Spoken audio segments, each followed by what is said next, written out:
Buenas noches, señores estudiantes. Vamos a dar, Buenas noches, Licen. buenas noches, chicos. Vamos a dar por inicio con la clase del día de hoy. ¿Sí? Bien. Ustedes saben que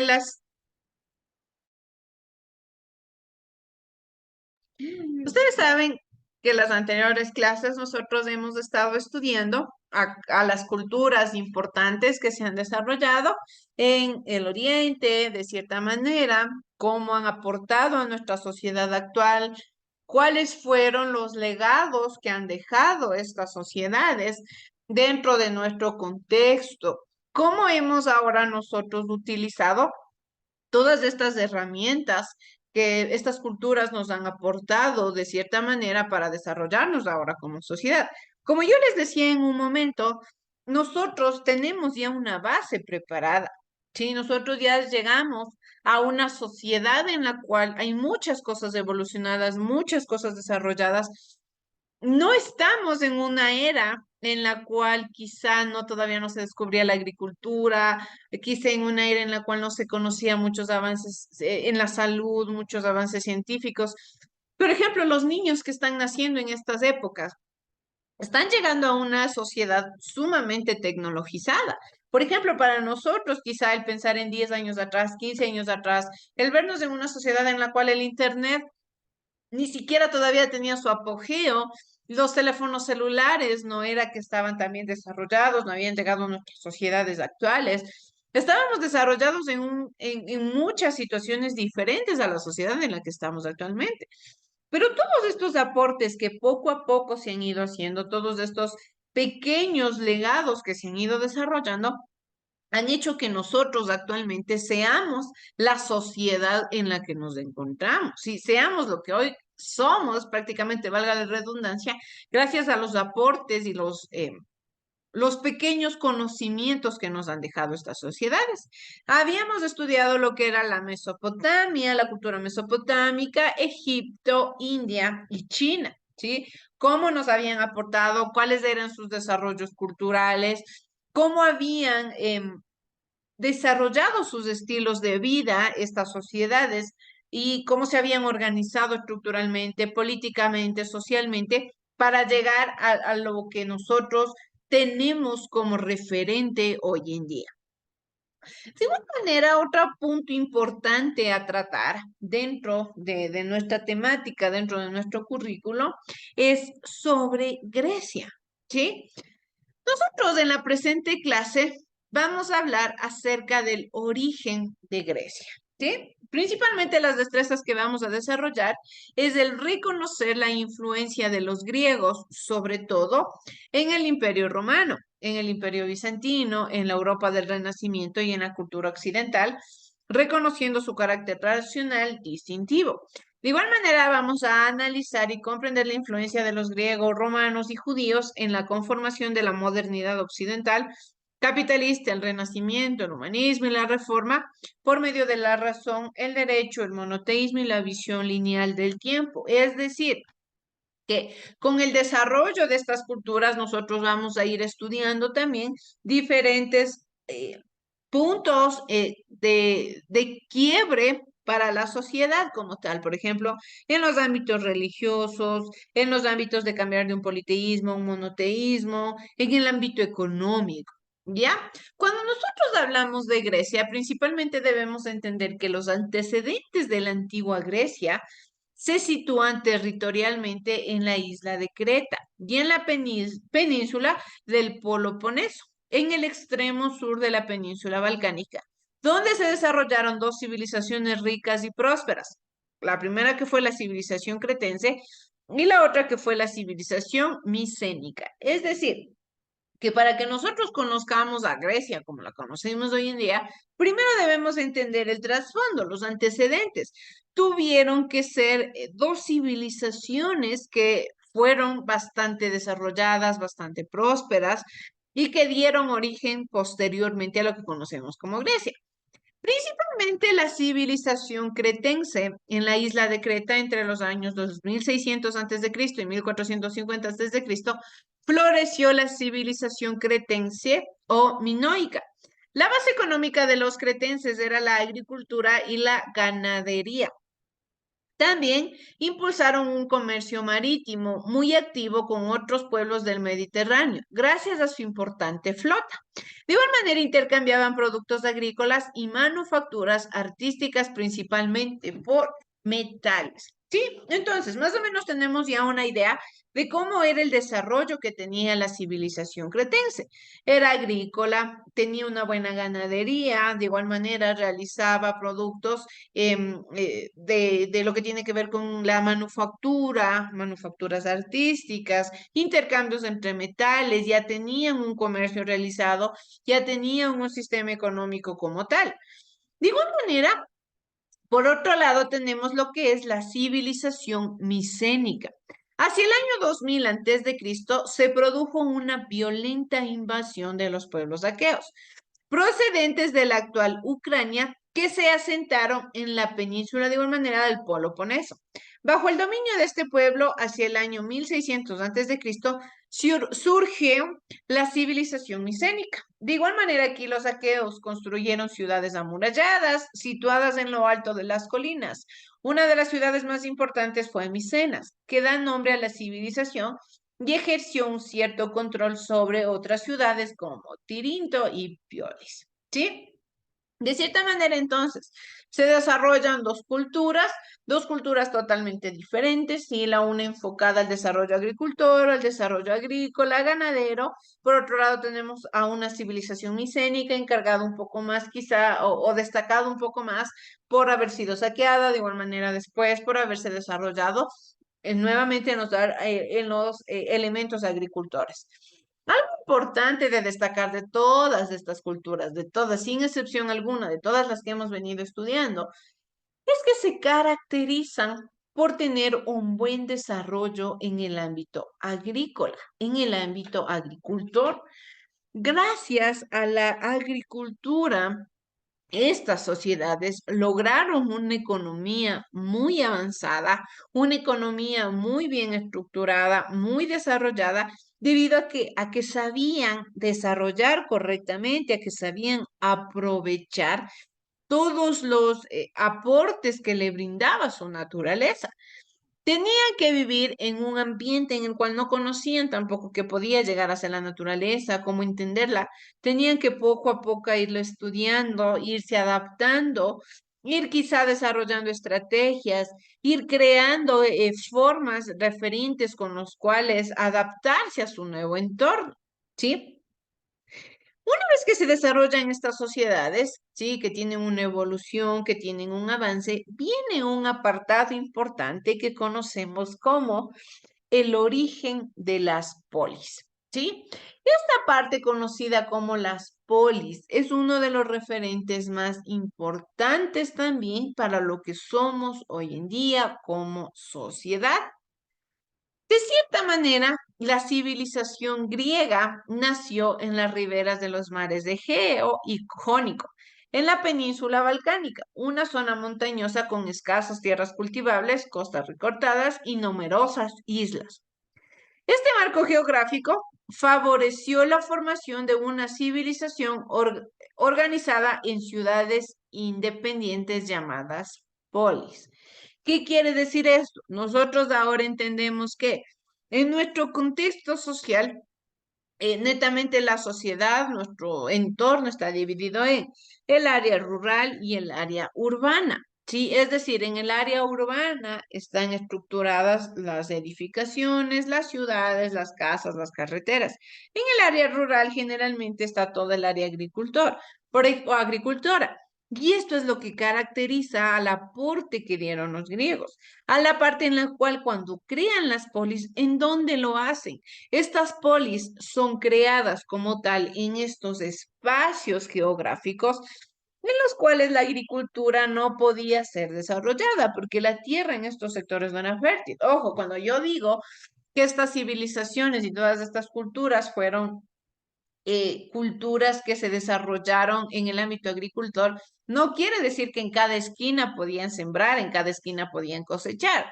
Lógicamente, debían buscar los sectores más fértiles para poder desarrollar algún tipo de producto, para poder cultivar algún alimento, pero lógicamente eran bastantes sectores fértiles, la tierra muy fértil, muy próspera.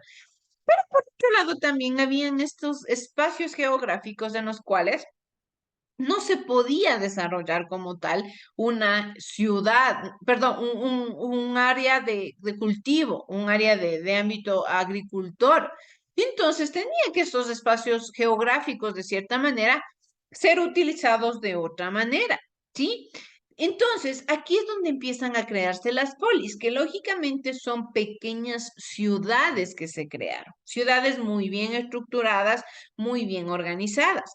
La sequedad del clima influyó en que fuera también una civilización volcada hacia el Mediterráneo. Los griegos fueron hábiles marineros y comerciantes que fundaron ciudades en las orillas de este mar y buscaron los productos que no podían obtener en su tierra. Algo característico de todas estas culturas y de todas estas ciudades es la facilidad de adaptación que tienen al entorno, ¿sí? Muchas veces nosotros entendemos que hay situaciones que nos pasan en la vida cotidiana, que quizá no entendemos, que nos cuestan, que nos duelen, pero ¿qué tenemos que hacer como seres humanos? No toda la vida me puedo quedar sentado en un lugar lamentándome por lo que pasó. Soy un ser humano que se equivoca, un ser humano que aprende. Tengo que seguir desarrollándome, tengo que seguir evolucionando, tengo que seguir aprendiendo. Quizá me volveré a equivocar, quizá volveré a fallar, volverá a pasarme algunas cosas que no quiero que me pasen, pero así es la vida, porque si no, no estaríamos hablando de una vida como tal. Y era la forma de ver a la sociedad de esta misma situación que tenían en la polis. Como lógicamente no estaban ubicados en un sector prósperamente fértil, tenían que buscar las mejores herramientas. Ellos no se podían quedar todo el tiempo sentados esperando a que el alimento les llegue o esperando a que en algún momento la tierra se haga fértil. Ellos tenían que buscar la forma de alimentarse. Ellos tenían que buscar las mejores herramientas para qué, para poder sustentar sus necesidades. Y entonces ahí es donde empiezan a buscar herramientas para adaptarse a su entorno, para buscar desarrollarse en el ámbito de también agricultor. Los griegos, como les digo, llegaron a ser hábiles marineros y comerciantes y fundan las ciudades, las grandes ciudades a orillas de estos mares. ¿Para qué? Para que de cierta manera la economía pueda desarrollarse aún más de lo que ya era, porque la economía lógicamente era bastante bien desarrollada. Importante también aquí que tenemos que entender es que, por ejemplo, estas polis eran ya estructuras más o menos parecidas a las que conocemos nosotros hoy en día, es decir, a las que estamos acostumbrados a ver dentro de nuestra ciudad. Quizá no eran de la misma manera, no eran con la misma, con los mismos materiales, con las mismas estructuras, de la misma forma organizacional, pero sí tenían esa misma base, tenían esa misma parte fundamental en la cual ya iban desarrollando una ciudad, en la cual ya iban creando actividades, en la cual ya iban prosperándose de cierta manera, pero ya crearon algo, dejaron un precedente.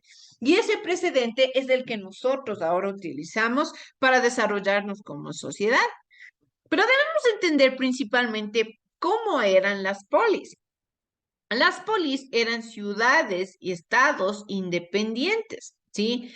Cada una tenía un gobierno, leyes, ejército, flota y moneda propios. Recordemos que es muy similar a las otras civilizaciones que habíamos estudiado, donde también hablan de ciudades y estados, ¿sí? Estos pequeños grupos cerrados que se crean de cierta manera con sus propias leyes, con sus propias monedas, con sus propios reglamentos. ¿Para qué? Como tal se lo hace como un lugar independiente. Ahora sabemos que ya no podemos ser un lugar independiente, es decir, por ejemplo, Una de las polis en esta era es como decir ahora nosotros Riobamba. Riobamba no es un grupo, no es un sector diferente al de Ambato, ni al de Quito, ni al de Guayaquil. Todos somos parte, somos una ciudad que forma parte de un país, en el cual en este país se tienen las mismas leyes, se tienen los mismos, la misma moneda, se tienen las mismas religiones, las mismas creencias, las mismas tradiciones, los mismos aportes culturales. ¿Sí? En todo este contexto que nosotros tenemos, en toda esta evolución que nosotros tenemos, entendemos que si ahora nosotros estamos divididos por ciudades, divididos por países en el mundo entero, es un referente de cómo estaban estructuradas las polis en esta época. En esta época, lógicamente, estaban estructurados en pequeños espacios, pero que cada uno era independiente al otro. Por eso se le conoce como ciudades-estados. Porque eran independientes al resto de ciudades o de estados. De igual manera, surgieron todos estos a partir del año 800 antes de Cristo en la denominada época arcaica. Las polis estaban formadas por un núcleo urbano, campos de cultivo, pequeñas aldeas y zonas de pastos. El núcleo urbano de la polis, a su vez, tenía dos zonas diferenciadas. En la parte baja, en torno a una gran plaza que era conocida como el Ágora, se situaban las viviendas y los comercios. Y en la parte alta, en el interior de un recinto amurallado, que era la Acrópolis, lógicamente sabemos ya por lógica que se encontraban los templos y los principales edificios. Nuevamente vemos esta estructura en la cual en estas sociedades, la estructura o la forma organizacional en la que se manejaban era que en un sector se ubicaban los trabajadores, los comerciantes, y en otro sector más cuidado, más lujoso, más precautelado, se encontraban las personas con poderes políticos y con poderes económicos también dentro de la sociedad. ¿Que era algún problema? No, tampoco era un problema, porque tampoco quería decir que las otras personas tenían estilos de vida precarios, no, solamente era la forma en la cual estaban estructuradas. ¿Y por qué se estructuraban así?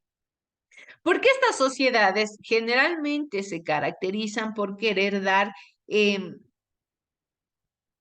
luz o dar a entender o mantener esta creencia en las personas de que tienen poder, ¿sí? Es decir, que se crean estas grandes edificaciones para que las personas que vivan ahí se sigan manteniendo en este poder, pero que a su vez las personas que se encuentran en los sectores aledaños, nunca se les olvide que las personas que están ahí tienen poder, ¿sí? Que las personas que están ahí tienen dinero, que las personas que se manejan en estas viviendas tienen algún tipo de poder económico y político. Aunque las polis eran independientes y se rivalizaron entre sí, los habitantes de todas ellas tenían un sentimiento en común. Los griegos se consideraban miembros de una misma cultura. Esta es una parte importante, chicos. Si bien es cierto, cada ciudad y estado estaba independiente la una de la otra, tenían en algún momento problemas de rivalidades, pero algo que conformaba a toda Grecia era un mismo sentimiento de una necesidad de una identidad cultural. Es decir, se sentían parte de una misma cultura, eran parte de la misma cuna, eran parte del mismo nacimiento. ¿Por qué? Porque compartían la lengua, la religión y las costumbres y a su vez también un mismo espacio geográfico conocido como la Hélade. Lo que para nosotros es un país, lo que para nosotros es Ecuador, en este caso era la Hélade. ¿Sí? Y todas las ciudades que nosotros conocemos como Guayaquil, Riobamba, Quito, en este caso eran las ciudades y estados. La diferencia es que en esta época las ciudades y estados eran netamente independientes, a diferencia de lo que nosotros somos ahora, que somos todos parte de un mismo reglamento. Pero lógicamente, al todos estar dentro de un mismo espacio geográfico, al todos mantenerse en un mismo círculo, tenían este sentimiento de hermandad de cierta manera, tenían este sentimiento de identidad, que por más que existan rivalidades entre ellos, nunca se olvidaban de esta hermandad que los unía, de este sentimiento identitario que los manejaba, ¿sí? ¿Cuáles eran las partes que manejaba la Hélade? Tenemos principalmente la Acrópolis, que era la parte alta y la fortificada de la ciudad, ¿sí? Esto se le conoce como la Acrópolis. Por otro lado, tenemos lo que son los cultivos. En los cultivos se caracteriza por ser los campos que se cultivaban cereales, vid y olivos, que servían de aprovisionamiento para los habitantes de la ciudad en la que trabajaban muchos artesanos. De igual manera se tiene el ágora. Aquí destaca el núcleo urbano, que era la plaza pública donde se reunían los ciudadanos para discutir y decidir aspectos importantes de la polis. Y el puerto, donde muchas polis disponían de un mismo puerto. Es decir, esta estructura tal y cual conocemos ahora nosotros como una ciudad, ¿sí? Tenemos una iglesia donde se reúnen muchas personas con una misma fe, con una misma creencia. Tenemos centros de organizaciones en las cuales las personas se reúnen a discutir temáticas importantes para la organización o para las sociedades. Tenemos parques donde la gente también va a actividades de ocio, a distraerse. Sí, tenemos todos estos espacios geográficos que caracterizan también una semejanza bastante grande con lo que es, con lo que era en estas épocas la polis. Importante también de destacar dentro de este gran cúmulo de elementos que conllevan a la cultura griega, ¿sí? Es el hablar sobre su religión. La religión griega es muy conocida, de cierta manera, por sus elementos mitológicos, por sus actividades bastante diferentes al de otras culturas y al de otras religiones. Principalmente los griegos crearon una cultura cuya enorme influencia en el mundo occidental se ha prolongado hasta nuestros días. Esta cultura tomó elementos de otras civilizaciones como la egipcia y la mesopotámica. ¿Cómo se desarrollaba la religión en estas culturas? Los griegos eran politeístas. ¿Qué quiere decir que son politeístas? Que creían en numerosos dioses a quienes consideraban inmortales, ¿sí? Lógicamente, en todas las religiones que nosotros conocemos, a los dioses a los cuales se les adora, es son considerados seres inmortales. Cuando nosotros hablamos del politeísmo, ya nos estamos refiriendo a estas tradiciones culturales en las cuales se adora a muchos dioses. Estos dioses se dice que vivían en el monte Olimpo y tenían virtudes y defectos tal y cual lo eran las personas. También creían en la existencia de héroes, que son seres nacidos de la unión de un dios o una diosa y un ser humano. Importante de destacar en estas culturas, especialmente en la cultura griega, es el estudio mitológico que desarrollaron. ¿Sí? Es decir, que lógicamente cada cultura se adapta a sus actividades cotidianas, a sus estrategias, a sus estilos de vida, de cierta manera, todas las actividades que se cumplen como sociedad, como tal. En este caso, se habla de que la mitología narra los hechos y aventuras protagonizadas por estos dioses y héroes. ¿Por qué hablamos como mitología? Porque nunca vamos a poder saber si es verdadero o es falso. Si solamente eran creencias, si solamente eran leyendas que se realizaban para la religión, o verdaderamente son creencias que eran válidas y que eran certeras. Los cultos que los griegos celebraban para obtener el favor de los dioses eran numerosos. Por ejemplo, se ofrecían plegarias y sacrificios de animales. También se realizaban procesiones, algo característico y muy similar de lo que somos en nuestra actualidad. En nuestra actualidad, las religiones que manejamos también se caracterizan por hacer plegarias. No se hacen sacrificios, pero también sí se realizan procesiones. No se hacen sacrificios en el sentido de que no voy a matar a un animal ni voy a matar a una persona para entregárselo como sacrificio a Dios. No.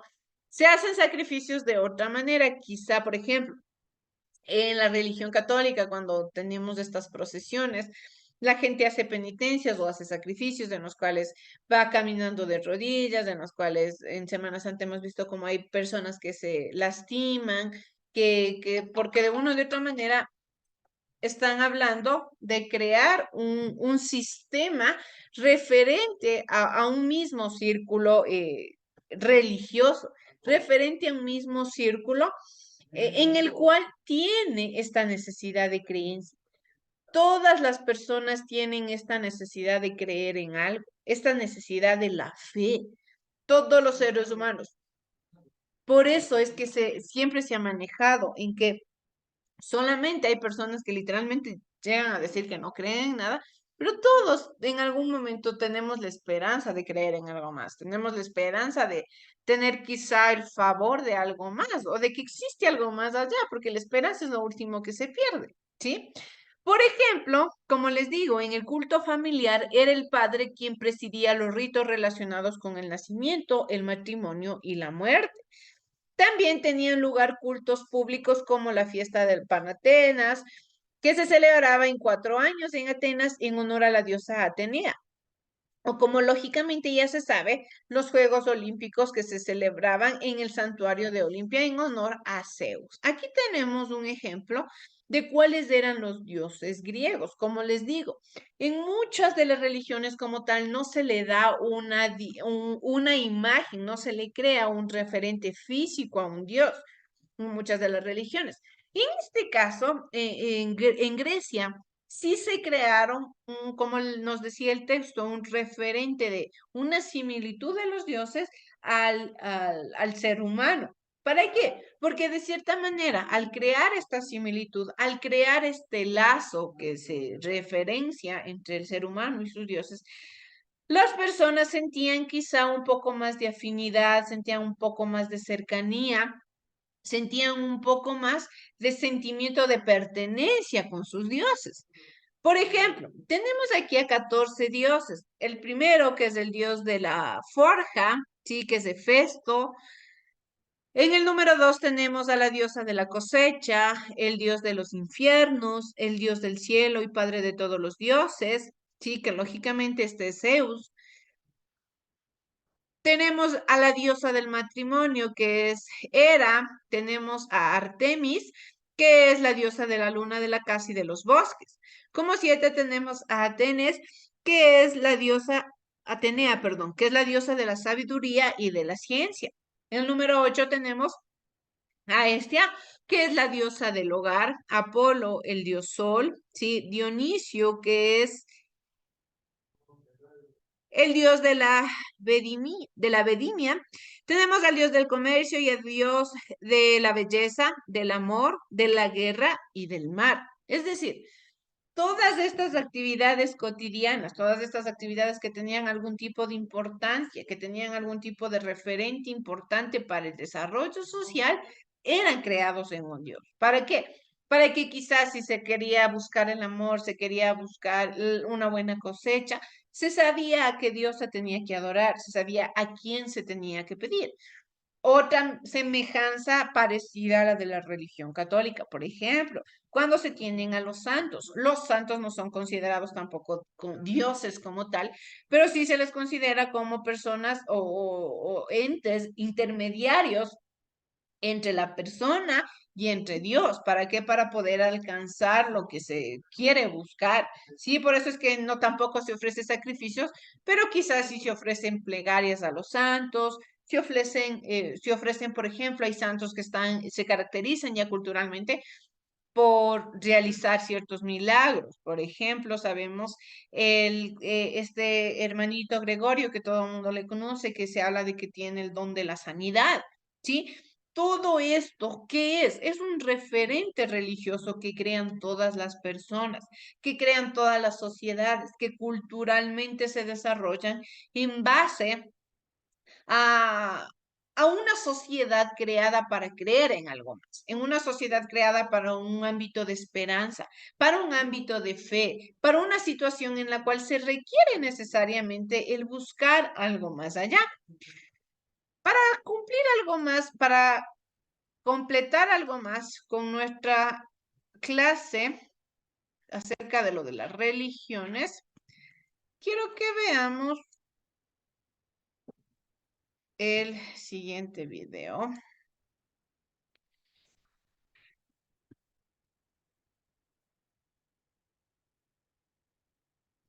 Espérenme un momento, chicos, por favor.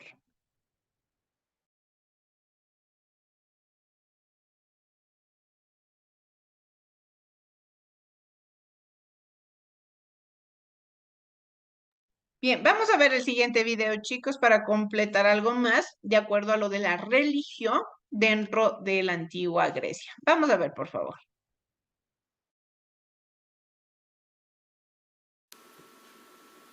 La religión griega. La Hélade, o Grecia antigua, caracterizada por su excesiva fragmentación a consecuencia del sistema de organización política de las polis, o ciudades-estados independientes unas de otras, tuvo en la lengua y en la religión los nexos de unión entre los griegos. Los antiguos griegos creían en muchos dioses, eran por tanto politeístas. Se trataba de dioses antropomórficos, es decir, con aspecto y rasgos humanos, y reflejando sentimientos, pasiones, vicios o virtudes propias del hombre y la mujer. Sin embargo, a pesar de esta apariencia humana y a diferencia, los dioses poseían poderes sobrenaturales y eran inmortales, ya que se alimentaban de ambrosía, un dulce néctar que se tomaba como bebida y daba la inmortalidad. También creían en las virtudes extraordinarias de los héroes, los hijos nacidos de relaciones entre dioses y humanos. Entre los más famosos se encuentran Hércules y Perseo. Los héroes eran mortales, pero capaces de realizar hazañas recordadas por generaciones y a pesar del paso del tiempo. Los dioses griegos habitaban en familia en el monte Olimpo, la montaña más alta de Grecia. Existía una cierta jerarquización, pues Zeus se situaba por encima como padre de los dioses y de los hombres. Cada uno de ellos ejercía una gran influencia en un aspecto concreto de la vida de los griegos. Entre los dioses se encontraba Hera, esposa de Zeus, que simbolizaba el matrimonio, Apolo, el dios de la belleza, Afrodita, la diosa del amor, Ares de la guerra, Atenea de la sabiduría o Dioniso, dios del vino. Las prodigiosas aventuras de dioses y héroes quedaron recogidas en un conjunto de leyendas o mitos que conforman la mitología griega. Por otra parte, los mitos cumplen una función explicativa y didáctica, ya que trata de dar respuesta a los principales interrogantes planteados por los antiguos griegos, entre ellos el origen del hombre o la formación del universo. Los griegos le otorgaban una gran importancia a la religión y los cultos eran muy numerosos, con el fin de obtener el favor de los dioses. Cada ciudad rendía culto a su propio dios. Por ejemplo, Atenea era la diosa de Atenas. El templo era el lugar de culto y casa de la divinidad. Los griegos ofrecían plegarias, productos agrícolas y sacrificios de animales para obtener el favor de los dioses. Además, cada polis organizaba actos públicos en honor de sus dioses, como por ejemplo las fiestas panateneas dedicadas a Atenas, donde destaca una procesión que recorría la polis hasta llegar a la Acrópolis. Allí se le entregaba a la diosa un nuevo vestido. También destacan los Juegos Olímpicos, con un carácter deportivo, dedicado a todos los dioses y en especial a Zeus, y celebrados en Olimpia. Se trataba de una fiesta panhelénica, a la que acudían griegos de todas las polis, lo cual resaltaba el sentimiento de unidad. Los atletas vencedores recibían una corona de laurel y alcanzaban un gran reconocimiento y prestigio. Los griegos también creían en oráculos. Se trataba de respuestas que daban los dioses a preguntas trascendentes de los hombres. Los adivinos eran los encargados de interpretar los mensajes de los dioses a través de signos como el vuelo de los pájaros o analizando las vísceras de los animales. La religión griega, característica de la época de esplendor de la antigua Grecia, se caracterizó, al contrario que otras religiones, por no tener ningún tipo de exigencia moral. Tan solo era imprescindible realizar ofrendas a los dioses y acudir a determinadas fiestas para honrar a estos.